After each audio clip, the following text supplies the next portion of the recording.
সুপ্রিয় শিক্ষার্থী, আশা করি সবাই আল্লাহর রহমতে ভালো আছো। আজকে তোমাদের খুবই সহজ একটি গ্রামার ট্যাগ কোশ্চেন নিয়ে আলোচনা করব। যদি সম্পূর্ণ ভিডিও মনোযোগ সহকারে দেখো, আশা করি ইনশাল্লাহ তোমাদের ট্যাগ কোশ্চেন নেওয়ার কোনো সমস্যা থাকবে না, কোনো প্রবলেম থাকবে না। তো চলো, ট্যাগ অর্থে জুড়ে দেওয়া। ট্যাগ কোশ্চেন ট্যাগ অর্থে জুড়ে দেওয়া অর্থাৎ সেন্টেন্সে শ্রোতার সম্মতি পাওয়ার জন্য, সেন্টেন্সের শেষে শ্রোতার সম্মতি পাওয়ার জন্য যে ছোট প্রশ্ন জুড়ে দেওয়া হয় তাই ট্যাগ কোশ্চেন। সেন্টেন্সের শেষে শ্রোতার সম্মতি পাওয়ার জন্য যে ছোট প্রশ্ন জুড়ে দেওয়া হয় তাই ট্যাগ কোশ্চেন। ট্যাগ কোশ্চেনের গঠনের কিছু নিয়ম আছে। তার মধ্যে 1 নম্বর হলো সেন্টেন্সের শেষে কমা বসে। ট্যাগ কোশ্চেনের ভার্ব হিসেবে am, is, are, was, were, have, has, had, do, does, did, shall, should, will, would, can, could, may, might, must, ought, need. এই অক্সিলারি ভার্বগুলো যদি সেন্টেন্সের ভিতরে থাকে তাহলে ট্যাগ কোশ্চেনের ভার্ব হিসেবে এই অক্সিলারি ভার্বটাই বসবে। অর্থাৎ যদি এম থাকে এম বসবে, যদি ইজ থাকে সেন্টেন্সের মধ্যে ইজ বসবে, যদি আর থাকে আর বসবে ট্যাগ কোশ্চেনের ভার্ব হিসেবে। আর যদি সেন্টেন্সের মধ্যে এই অক্সিলারি বা সাহায্যকারী ভার্ব না থাকে তাহলে টেন্স অনুযায়ী সেন্টেন্সের সাহায্যকারী ভার্ব না থাকলে টেন্স অনুযায়ী ডু, ডাজ, ডিড বসে। ডু, ডাজ, ডিড এটাও যদি ভালোভাবে টেন্স অনুসারে কেউ বুঝতে না পারো তারপরে সমস্যা নাই। যদি ভার্বের পাস্ট ফর্ম হয় তাহলে ডিড দিবে। যদি সেন্টেন্সে ভার্বের পাস্ট ফর্ম থাকে তাহলে ট্যাগ কোশ্চেনের ভার্ব হিসেবে ডিড বসবে। আর যদি ভার্বের শেষে এস বা ইয়েস থাকে তাহলে ডাজ বসে। যদি সেন্টেন্সের মধ্যে যদি ভার্ব থাকে সাহায্যকারী অক্সিলারি ভার্ব নাই কিন্তু ভার্বের শেষে এস বা ইয়েস আছে তাহলে ট্যাগ কোশ্চেন ভার্ব হিসেবে ডাজ বসবে। আর যদি এস বা ইয়েস না থাকে তাহলে ট্যাগ কোশ্চেন ভার্ব হিসেবে ডু বসবে। আর ভার্বের পাস্ট ফর্ম হলে ডিড, ভার্বের শেষে এস বা ইয়েস থাকলে ডাজ, আর যদি ভার্বের শেষে এস বা ইয়েস না থাকে তাহলে ডু বসবে। এই ডু, ডাজ, ডিড তখন বসবে যদি সেন্টেন্সের মধ্যে এই অক্সিলারি বা সাহায্যকারী ভার্বগুলো না থাকে। আর যদি সাহায্যকারী বা এই অক্সিলারি ভার্বগুলো সেন্টেন্সে থাকে তাহলে যেটা থাকবে ট্যাগ কোশ্চেন ভার্ব হিসেবে ওইটাই বসিয়ে হবে। আরেকটা, ট্যাগ কোশ্চেন সাবজেক্ট হিসেবে সব সময় প্রোনাউন বসে। ট্যাগ কোশ্চেনের সাবজেক্ট হিসেবে সবসময় প্রোনাউন বসবে I, we, she, he, you, it, they. এই প্রোনাউনগুলো ট্যাগ কোশ্চেনের সাবজেক্ট হিসেবে বসবে। যদি এখানে যদি না থাকে এই প্রোনাউনগুলো কোনোটা যদি না থাকে সেন্টেন্সের মধ্যে না থাকে তাহলে যদি নাউন থাকে সেই নাউনের প্রোনাউন বসাইতে হবে। আমি কিছু এক্সাম্পল দিতেছি, তার আগে আরেকটা কাজ করতে হবে। আমি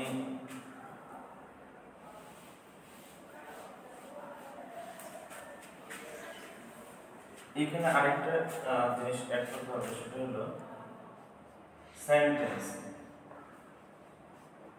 সেন্টেন্স যদি অ্যাফার্মেটিভ হয়, অ্যাফার্মেটিভ হয়, সেন্টেন্স যদি অ্যাফার্মেটিভ হয় তবে ট্যাগ কোশ্চেন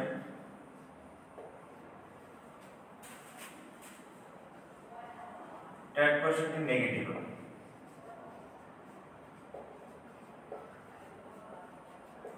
সেন্টেন্স যদি অ্যাফার্মেটিভ হয় তাহলে ট্যাগ কোশ্চেনটি হবে নেগেটিভ।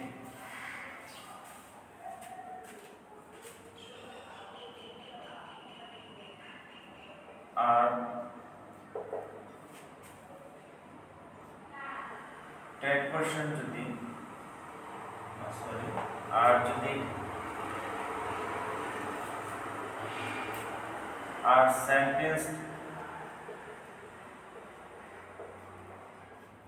সেন্টেন্সটি যদি নেগেটিভ হয়, নেগেটিভ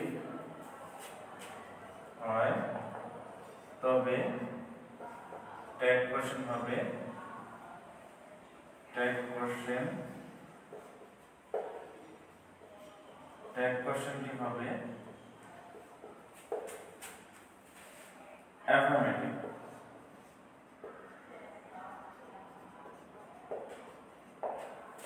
এই ক্ষেত্রে শুধু একটাই সমস্যা,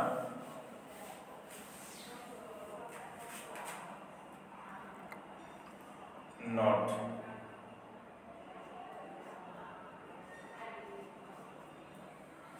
যদি সেন্টেন্স যদি অ্যাফার্মেটিভ হয় তাহলে অক্সিলারি ভার্বের শেষে এই সংক্ষিপ্ত আকারে নট ব্যবহার করতে হবে যদি সেন্টেন্সটা অ্যাফার্মেটিভ হয়। অর্থাৎ সেন্টেন্সে যদি কোনো নেগেটিভ ওয়ার্ড না থাকে তাহলে ট্যাগ কোশ্চেনটা করতে হবে নেগেটিভ, আর নেগেটিভ করতে হলে সেন্টেন্সটা নেগেটিভ আর ট্যাগ কোশ্চেন নেগেটিভ করতে হলে অক্সিলারি ভার্বের পরে একটা সংক্ষিপ্ত করে নট দিতে হবে। কোনো ক্রমে এন ও টি দেওয়া যাবে না, এই নটটা ব্যবহার করলে ভুল কাটা, এখানে কোনো মার্ক পাবে না।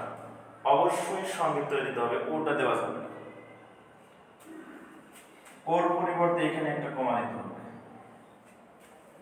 তাহলে আশা করি ছিল সমস্যা হবে না।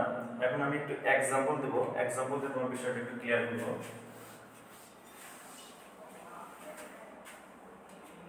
উদাহরণ,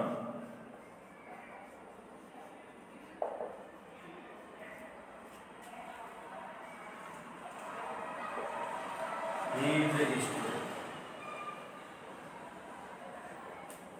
he is a student, he is not a student। এখানে সেন্টেন্সটা হি ইজ এ স্টুডেন্ট, এখানে ফুল স্টপ হওয়ার কথা কারণ সেন্টেন্সটা শেষ, কিন্তু যখন আমরা ট্যাগ কোশ্চেন তৈরি করব এখানে ফুল স্টপ দেওয়া যাবে না, এখানে ফুল স্টপের পরিবর্তে একটা কমা দিতে হবে। আর এখানে he is a not student, এখানে ফুল স্টপ বসার কথা কিন্তু ট্যাগ কোশ্চেন তৈরি করার জন্য এখানে ফুল স্টপের পরিবর্তে কমা ব্যবহার করব। তারপরে এইখানে sentence he is a student, এইখানে কিন্তু একটা অক্সিলারি ভার্ব আছে ইজ, এই অক্সিলারি ভার্ব যেহেতু আছে তাহলে আমাদের এই ট্যাগ কোশ্চেনের ভার্বে সেই অক্সিলারি ভার্ব আনতে হবে, এখানে ইজ। আর সেন্টেন্সে কোনো নেগেটিভ ওয়ার্ড নাই, এই জন্য একটা সংক্ষিপ্ত করে নট দিতে হবে। এই যে নটটা দেখাইছিলাম এখানে, এই নটটা এখানে দিতে হবে কারণ এই সেন্টেন্সটা অ্যাফার্মেটিভ আছে, আমাদের ট্যাগ কোশ্চেন করতে হবে নেগেটিভ, তাহলে ইজ অন। আর এইখানে প্রোনাউন দেওয়া আছে সাবজেক্ট হিসেবে হি, এখানে প্রোনাউন দিলে এখানে সাবজেক্ট প্রোনাউন হি, কিন্তু শেষে একটা জিনিস অ্যাড করতে হবে। এই ট্যাগ কোশ্চেনের শেষে সবচেয়ে গুরুত্বপূর্ণ একটা ট্যাগ কোশ্চেন শেষে অবশ্যই প্রশ্ন চিহ্ন দিতে হবে। ট্যাগ কোশ্চেন লেখার শেষ অবশ্যই একটা প্রশ্নবোধক চিহ্ন দিতে হবে। তারপরে he is not a student, he is not a student, এখানে অক্সিলারি ভার্ব দেওয়া আছে ইজ, তাহলে এখানে আমরা ইজ অক্সিলারি ভার্ব ইজ দেব ইজ। আর সেন্টেন্সে নট আছে, নেগেটিভ ওয়ার্ড আছে, নেগেটিভ ওয়ার্ড থাকার কারণে এইখানে সেন্টেন্স ট্যাগ কোশ্চেন হবে অ্যাফার্মেটিভ, তাই এখানে আর নট আমরা ব্যবহার করব না। তারপর সাবজেক্ট, এখানে সাবজেক্ট আছে হি প্রোনাউন, তাহলে এখানে হি প্রোনাউন হবে, শেষে একটা প্রশ্ন চিহ্ন দিতে হবে। আর যদি এখানে যেমন Kamal, Kamal is a student, এইখানে কমা, এইখানে ইজ অক্সিলারি ভার্ব আছে, তাহলে ট্যাগ কোশ্চেন এখানে ইজ ব্যবহার করব। সেন্টেন্সটা অ্যাফার্মেটিভ আছে, কামাল ইজ এ স্টুডেন্ট, এখানে নেগেটিভ ওয়ার্ড নাই, এজন্য এখানে নট ব্যবহার করব, এজন্য ট্যাগ কোশ্চেন নেগেটিভ করতে হবে। আর এইখানে সাবজেক্ট হিসেবে আর প্রোনাউন নাই, আছে কামাল, এইখানে নাউন থাকলে এখানে নাউন দেওয়া যাবে না, সবসময় প্রোনাউন দিতে হবে। ট্যাগ কোশ্চেন সাবজেক্ট সবসময় প্রোনাউন বসবে, তাই এখানে কামাল যেহেতু পুরুষ, এই জন্য কামালের পরিবর্তে প্রোনাউন দিতে হবে, কামালের প্রোনাউন হবে হি, আমরা এখানে হি ব্যবহার করব। আর শেষে প্রশ্ন চিহ্ন। তাহলে আশা করি সমস্যা ছিল হবে না, কয়েকটা বিষয় মনে রাখলে হবে। আর পরীক্ষার ভিতরে যদি তোমাদের কোশ্চেন যখন আনসার লিখবা তখন তোমাদের পরীক্ষার ভিতরে এই প্রশ্নটা না উঠালেও চলবে, এই সেন্টেন্সটা যদি প্রশ্নের ভিতরে দেওয়া থাকে অবশ্যই যদি চাও সেন্টেন্সটা উঠে দিতে পারো, না উঠলে সমস্যা নাই। এইখানে তোমরা শুধু ট্যাগ প্রশ্ন উত্তরটা এখানে উত্তর হিসেবে লিখে দিতে।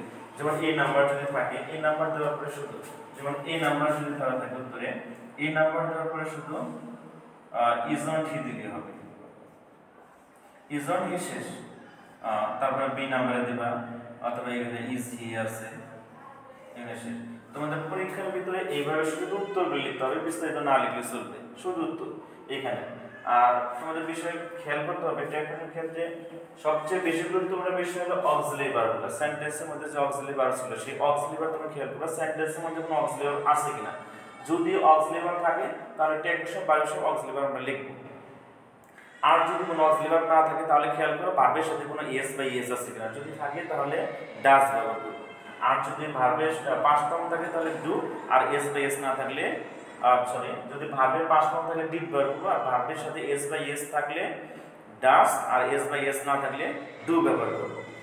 আর একটা বিষয় খেয়াল করতে হবে সাবজেক্টের সব সময় ট্যাগ কোশ্চেন ভার্ব সাবজেক্ট হিসেবে সবসময় প্রোনাউন বসবে। এখানে যদি নাউন থাকে তাহলে অবশ্যই প্রোনাউন দিতে হবে। যদি কোনো একজন ব্যক্তি থাকে, যদি ব্যক্তিটা পুরুষ হয় তাহলে অবশ্যই হি দিতে হবে। যদি কোনো মহিলা থাকে তাহলে অবশ্যই মহিলার পরিবর্তে শি ব্যবহার করতে হবে। আর যদি একজন কোনো ব্যক্তি বা বস্তু একের অধিক যদি কোনো কিছু থাকে, সেটা ব্যক্তি হোক বস্তু হোক যা কিছু হোক, তুমি এখানে দে ব্যবহার করবা, দে। তাহলে এখানে ট্যাগ কোশ্চেন সাবজেক্ট হিসেবে দে ব্যবহার। আর সবচেয়ে গুরুত্বপূর্ণ হলো যেটা বিষয় সবচেয়ে বেশি ভুল করে ছাত্রছাত্রীরা, সেটা হলো ট্যাগ কোশ্চেন লেখে ঠিকই কিন্তু শেষে প্রশ্নবোধক চিহ্ন বা ইন্টারোগেটিভ চিহ্নটা দেয় না। আর এইখানে অবশ্যই প্রশ্নবোধক চিহ্নটা ব্যবহার করতে হবে। প্রশ্নবোধক চিহ্ন যদি ব্যবহার না করো তো ট্যাগ কোশ্চেন কিন্তু মার্ক যদি লিখো সবগুলো, তারপরে কোনো মার্ক পাবে না, একদম জিরো পাবে। তো অবশ্যই যখন ট্যাগ কোশ্চেন লিখবে অবশ্যই খেয়াল করবে যে কোশ্চেন মার্কটা অর্থাৎ প্রশ্নবোধক চিহ্নটা দেওয়া আছে কিনা। এই বিষয়গুলো চিন্তা করে বিষয়গুলো যদি দেখে সুন্দর করে লিখতে পারো, আশা করি ইনশাআল্লাহ ভালো পাবে। আর সামনের ভিডিওতে আমি পরের অংশটা দেবো। এটি এখানে বেসিক যে ট্যাগ কোশ্চেন রুলসগুলো এখানে আমি দিয়ে দিছি, আর কিছু ব্যতিক্রম কিছু কয়েকটা রুলস আছে, এই অল্প কিছু রুলস। এই রুলসগুলো যদি তুমি আয়ত্ত করতে পারবে আশা করি সম্পূর্ণভাবে তুমি এই ট্যাগ কোশ্চেন সম্পর্কে ক্লিয়ার হবে, এবং ট্যাগ কোশ্চেন আর কোনো ঝামেলা ইনশাল্লাহ থাকবে না, কোনো সমস্যা হবে না, কোনো প্রবলেমও থাকবে না। তো আশা করি পরের ভিডিও অবশ্যই দেখবে। আর যারা যারা চ্যানেলটা সাবস্ক্রাইব করে নাই অবশ্যই সাবস্ক্রাইব করে রাখবে, যাতে পরের ভিডিও আপলোড দেওয়ার সাথে সাথে তোমরা পেয়ে যাও। ধন্যবাদ সবাইকে ভিডিওটা দেখার জন্য।